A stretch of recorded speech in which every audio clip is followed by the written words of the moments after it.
Fiona Martin, welcome to GMF Talk.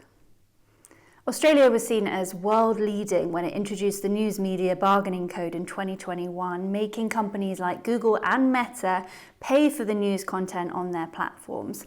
Has that law achieved what it set out to achieve?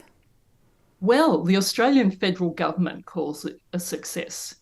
The ACCC, the Australian Consumer Competition Commission, estimates that the deals could be around about Australia's, in Australian dollars, $200 million annually. And about 60 to 70% of the market was covered by at least one deal. And there were deals with both Meta and Google. They ranged from 3 to 5 years. So there's money in the system now, in the news media system, that wasn't there before. But the problem is the commercial and confidence provisions around the deal means we don't know how much news organisations actually got, what they did with the money, and whether it was used to support public interest journalism, which was the aim of the Act. We know that some of the big news media companies like Murdoch's News Corporation did much better than the small players. And some news media companies got nothing. The commercial radio peak body said that the digital giants hadn't reached commercial agreements with the majority of radio companies, commercial radio stations. And Meta didn't bargain at all with our national multicultural broadcaster, SBS, for some reason. So what lessons have been learned, would you say? Well, Meta made fewer deals than Google.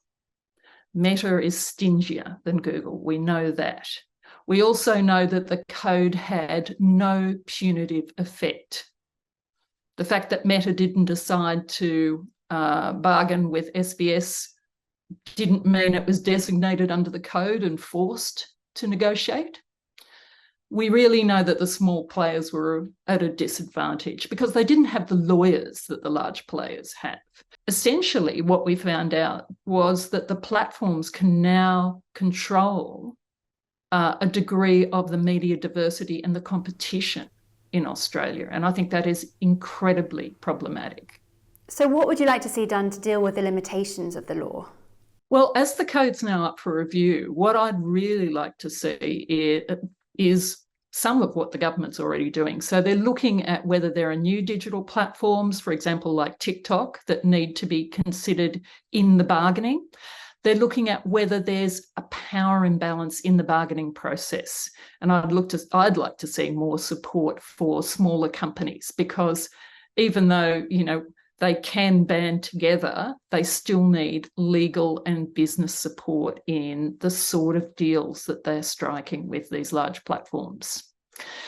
The other thing is I'm concerned about Facebook and Google introducing a news ban, as they have done in Canada. And I think the government needs to make it fairly clear that if that happens, they will designate the platforms under the Act. That is, they will force them to negotiate. And finally, I think it's really important that the platforms can't be allowed to pick and choose who they negotiate with amongst the large news media players. SBS should not be excluded. Neither should the commercial radio stations. Commercial radio in Australia is incredibly important in a big nation with a small number of people in distributing news and information. So it shouldn't be up to the platforms to decide who they negotiate with.